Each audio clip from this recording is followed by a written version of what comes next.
بسم اللہ الرحمن الرحیم اللہم نحمدک کما ترضی و نصلی علی حبیبک و آلہ کما یرضی و نحب محبوبک کما ارتضی اما بعد صلی اللہ علی حبیبی محمد و آلہ وسلم۔ ناظرین محترم، آج کے نشست میں ہم انشاءاللہ ذکر کریں گے کہ دو احادیث مبارکہ ہم نے آپ کے سامنے رکھی تھی، یزید ملعون کی مذمت میں اور اس کی ٹیم کی مذمت میں۔ تو ان احادیث مبارکہ پر صحابہ کرام رضوان اللہ علیہ مجمعین تابعین نے کیسے عمل کیا، آج کی نشست میں ہم آپ کے سامنے رکھیں گے، اور اس کے ساتھ ساتھ تیسری حدیث مبارک بھی پیش کریں گے یزید ملعون اس کی ٹیم کی مذمت کے بارے میں۔ آپ ہمارے ساتھ رہیے گا۔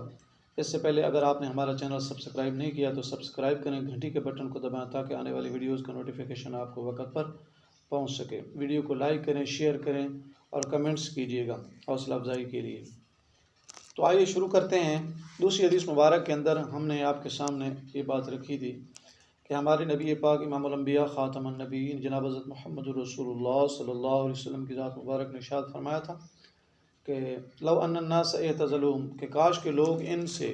ان قریش کے چند لانڈوں سے یعنی یزید اور اس کی ٹیم سے کنارہ کشی کر لیں، کاش تو ان کے حق میں بہتر ہوگا۔ تو صحابہ کرام اور تابعین رضوان اللہ علیہ مجمعین نے کیسے عمل کیا، اب ساری اسلامی تاریخ کا ایک ایک ورق پڑھ لیں۔ یزید کے عہد نحوست میں میدان کربلا ہو یا جنگ حرہ ہو، مدینہ طیبہ، حرم الہی کا محاصرہ ہو یا حرم نبوی صلی اللہ علیہ وسلم پر چڑھائی، نعوذ باللہ، ان میں سے کسی ایک مہم میں بھی یزید کی حمایت میں کوئی صحابی تو درکنار، کسی قابل ذکر نیک نام تابعی کا نام بھی آپ کو ڈھونڈنے سے نہیں ملے گا جو کہ یزید کی طرف سے لڑنے آیا ہو۔ اس کے بعد حافظ ابن حجر عسقلانی رحمۃ اللہ حدیث کے اس جملہ کی کہ فَإِذَا رَآهُمْ غِلْمَانٌ احداثاً، ہمارے دادا جان جب شام کے حکمرانوں کو دیکھتے وہ نوخیز لونڈے ہیں، اشارہ کرتے ہوئے رقم تراز ہیں، کون بلا؟ حضرت امام حافظ ابن حجر عسقلانی رحمۃ اللہ علیہ فرماتے ہیں وَالَّذِي يَظْهُرُ أَنَّ الْمَذْكُورِينَ مِن جُمْلَةٍ وَإِنَّ أَوَّلَهُمْ يَزِيدُ كَمَا دَلَّ عَلَيْهِ قَوْلُ أَبِي هُرَيْرَةَ رضی اللہ عنہ رأس الستين وإمارة الصبيان فإن يزيد كان غالبا ينتزع الشيوخ من إمارة البلدان الكبار ويوليها الأصاغر من أقاربه۔ یہ فتح الباری جلد 8 صفحہ نمبر 13 پہ۔ ترجمہ کیا ہے کہ حافظ ابن حجر عسقلانی رحمۃ اللہ فرماتے ہیں ظاہر یہی ہے کہ راوی کے دادا نے یعنی حضرت عمر رحمۃ اللہ کے دادا نے جن حکمرانوں کا ذکر کیا ہے وہ قریش کے انہی لونڈوں میں داخل ہیں، اور ان میں پہلا شخص یزید ہے، یہ ملعون۔ چنانچہ حضرت ابو ہریرہ رضی اللہ تعالیٰ عنہ کا سن 60 ہجری کے آغاز اور لونڈوں کی عمارت کا ذکر کرنا اس بات کو بتلا رہا ہے کہ اس میں کچھ شک نہیں کہ یزید اکثر بڑے بڑے شہروں کی عمارت سے بڑی عمر کے لوگوں کو ہٹا کر ان کی جگہ اپنے رشتہ داروں میں سے کم عمر کے جو لوگ ہیں ان کو والی بنا دیا کرتا تھا، ہے نا۔ ينتزع الشيوخ من إمارة البلدان الكبار، یعنی شہروں کے جو کبار بڑے شیوخ ہیں ان کو ہٹا کے ويوليها الأصاغر، اصاغر صغیر کی جمع چھوٹے کہتے ہیں، تو چھوٹوں کو یہ جو ہے ولی وہاں ولی جو ہے والی بنا دیا کرتا تھا، من اقارب اپنے رشتہ دار۔ مروان کا ان مفسد لونڈوں پر لعنت کرنا۔ باقی رہی بات اس باب کے ختم پر حافظ ابن حجر عسقلانی رحمۃ اللہ نے جو تنبیہ فرمائی ہے وہ بھی پڑھنے کے قابل ہے۔ فرماتے ہیں تنبیہ یتعجب من لعن مروان الغلم المذکورین ما ان الظاہر انہم من ولدہ فکان اللہ تعالی اجرا ذلک علی لسانہ لیکون اشد فی الحجت علیہم لعلہم یتعظون وقد وردت احادیث فی لعن الحکم والد مروان وما ولد اخرجہ الطبرانی وغیرہ غالبا فی مقال۔ تو یہ عبارت ہے، اس کا ترجمہ ہم آپ کے سامنے پیش کرتے ہیں کہ حافظ ابن حجر عسقلانی رحمۃ اللہ فرماتے ہیں تعجب ہوتا ہے کہ مروان نے ان مذکورہ لونڈوں پر لعنت کی ہے، یزید اور اس کی ٹیم، مروان نے لعنت کی ہے،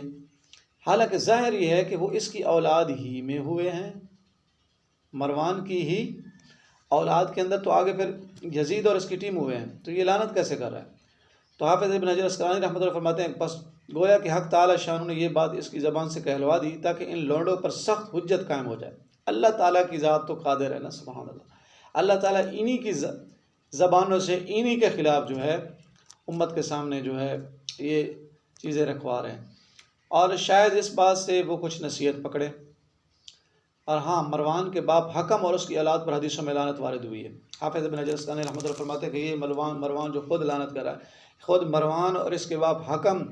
کے اوپر بھی حدیثوں میں لعنت وارد ہوئی ہے۔ ان حدیثوں کو امام طبرانی رحمۃ اللہ روایت کیا ہے، ان میں سے اکثر روایات میں گفتگو گنجائش ہے، مگر ان میں سے بعض روایات جید بھی ہیں، عمدہ بھی ہیں، اور غالباً لعنت انہی لونڈوں کے ساتھ مخصوص ہے جن کا ذکر حدیث بخاری میں آتا ہے۔ اچھا، یزید کے دور میں صحابہ کرام تابعین پر مظالم کتنے ہوئے ہیں ہم آپ کے سامنے رکھتے ہیں۔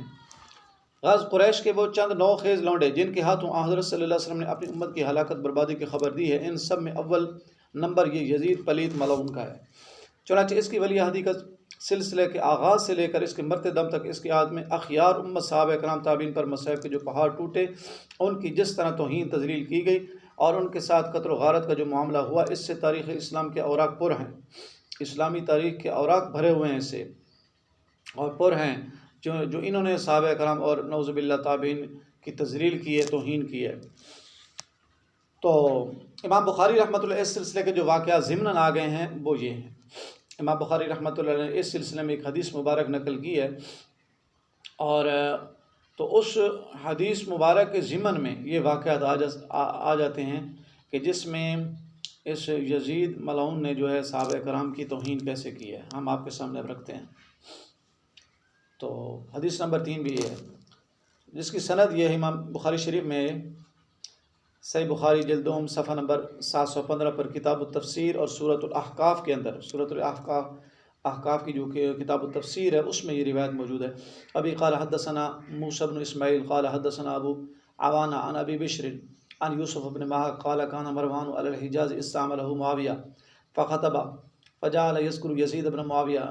لكي يبايع له بعد أبيه، فقال له عبد الرحمن بن أبي بكر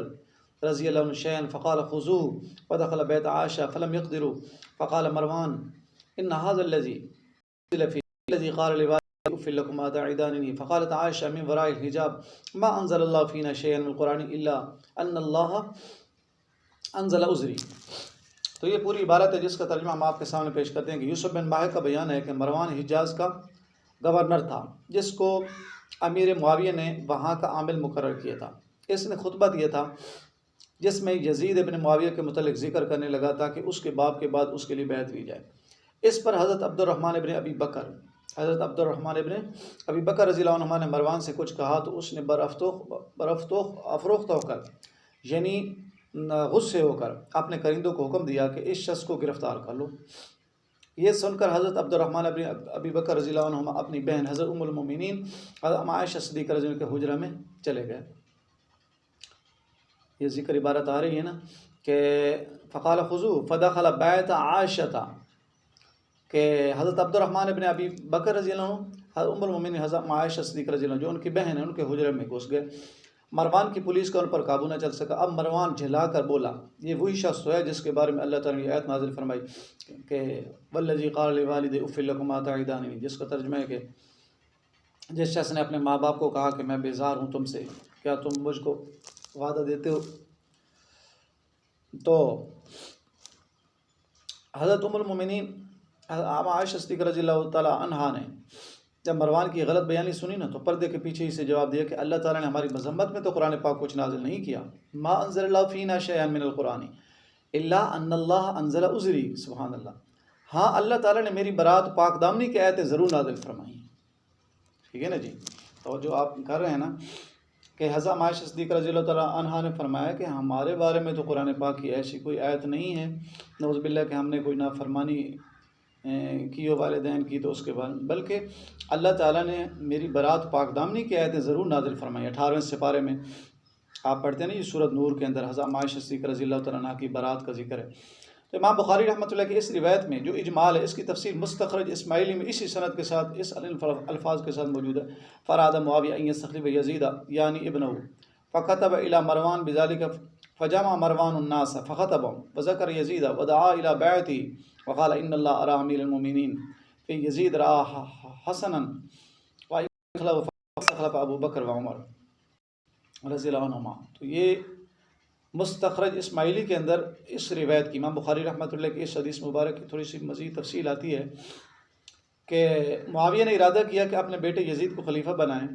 تو مروان کو اس کے بارے میں لکھا کہ اب مروان نے لوگوں کو جمع کر کے خطبہ دیا، فخطبهم وذکر یزید،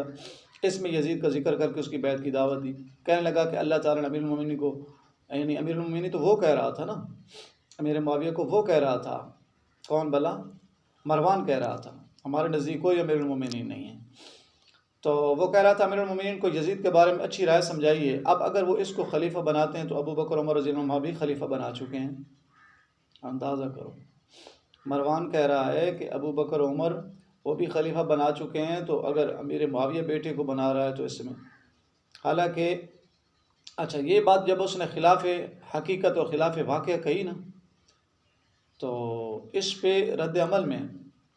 حضرت عبد الرحمن ابن ابی بکر رضی اللہ عنہ انہوں نے برسر ممبر اس مروان کو ٹوک دیا۔ ظاہر ہے کہ اس لغو بیانی، غلط بیانی کا جواب سب سے پہلے حضرت صدیق اکبر رضی اللہ عنہ صاحب زادے ہی کو تو دینا چاہیے تھا، آخر بلڈ بولتا ہے، خون بولتا ہے۔ تو حضرت صدیق اکبر رضی اللہ عنہ صاحب زادے حضرت عبد الرحمن ابن ابی بکر رضی اللہ تعالیٰ عنہ نے فرمایا حسبت، انہوں نے نہایت جرأت کے ساتھ کام لے کر بڑی بے باکی سے جابر بادشاہ سلطان جابر کے سامنے کلمہ حق کی ادائیگی کے فریضوں کو انجام دیتے ہوئے فرمایا ما ہی الا ہرقلیہ، فرمایا یہ تو ہرقل کی اتباع کے سوا کچھ نہیں ہے۔ آپ تو ابو بکر عمر رضی اللہ عنہ کے بارے میں کہہ رہے ہیں نا، تو فرمایا حضرت ابو بکر صدیق حضرت عمر رضی اللہ عنہ کا تم نام لے رہے ہو، لیکن یہ تم کس کی سنت پہ چل رہے ہو؟ ہرقل کی، ہرقل اور ان بادشاہوں کی اتباع کر رہے ہو تم،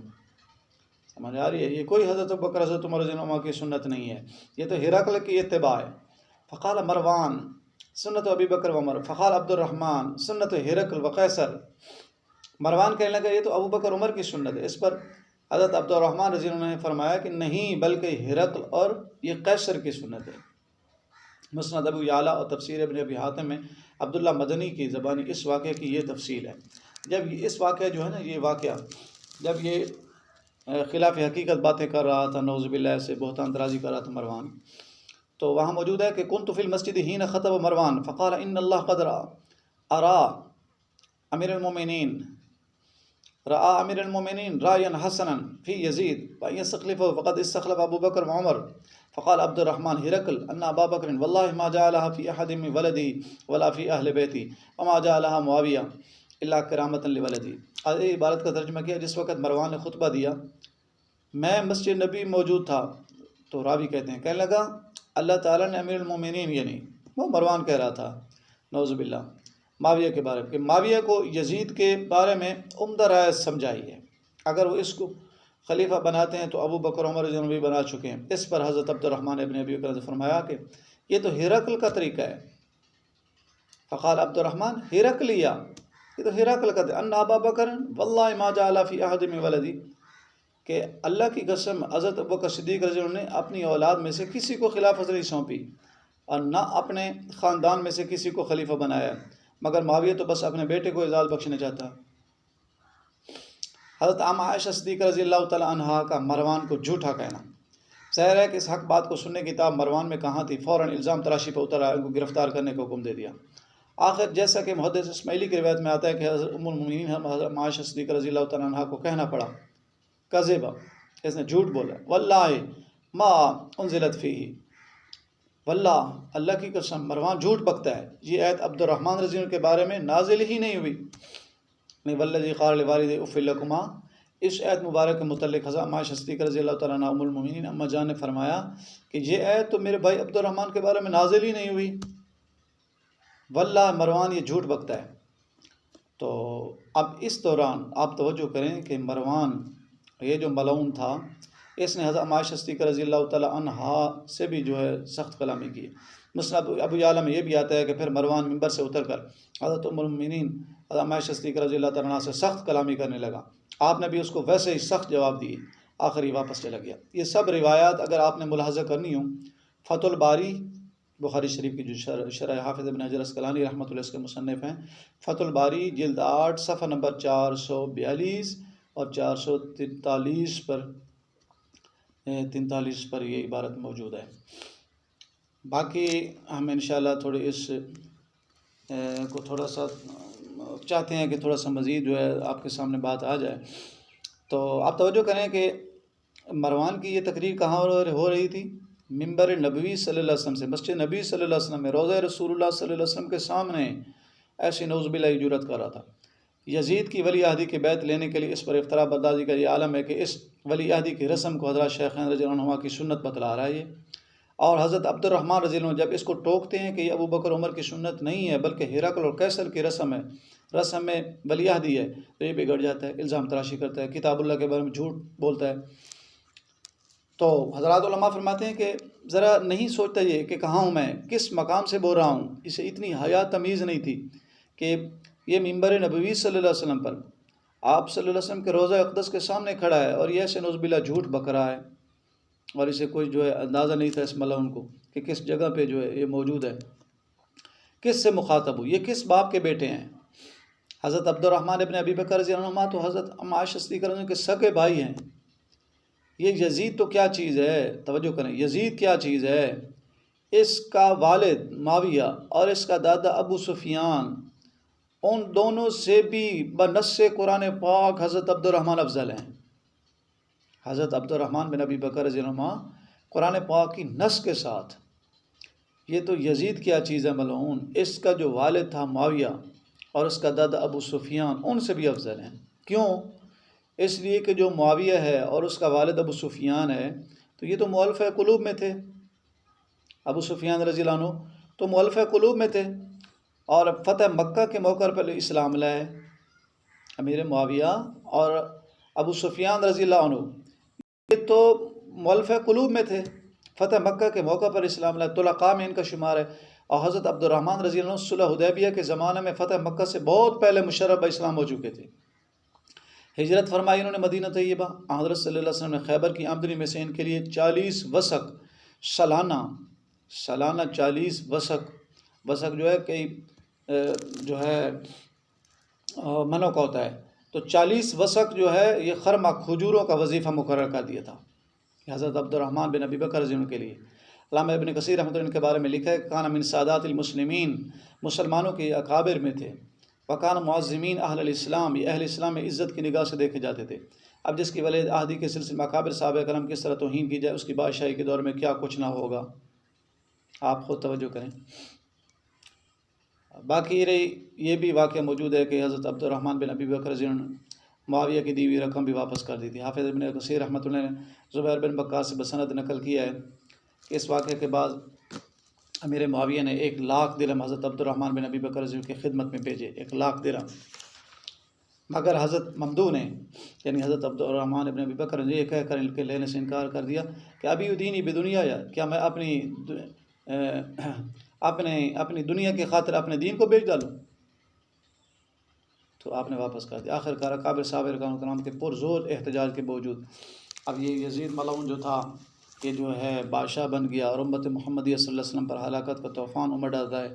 رجب سن 60 ہجری میں یزید بادشاہ بنا، اور اسی سال ماہ رمضان میں یزید اپنے چچا زاد بھائی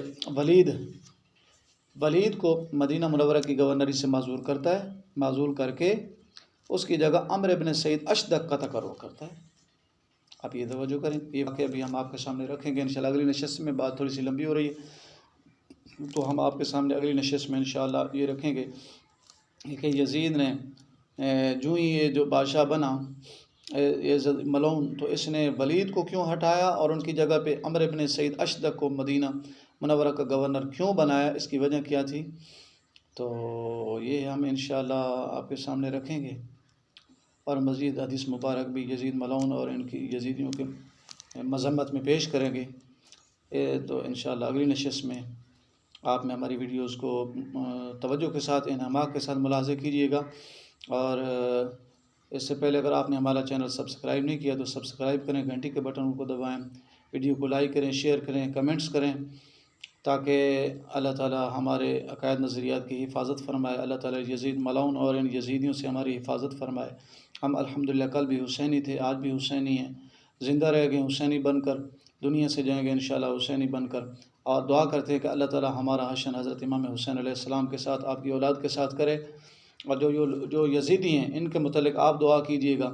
کہ ان کا حشر انہی یزید ملعونوں کے ساتھ ہو جو یزیدی ہیں۔ آخر دعوانا الحمدللہ رب العالمین۔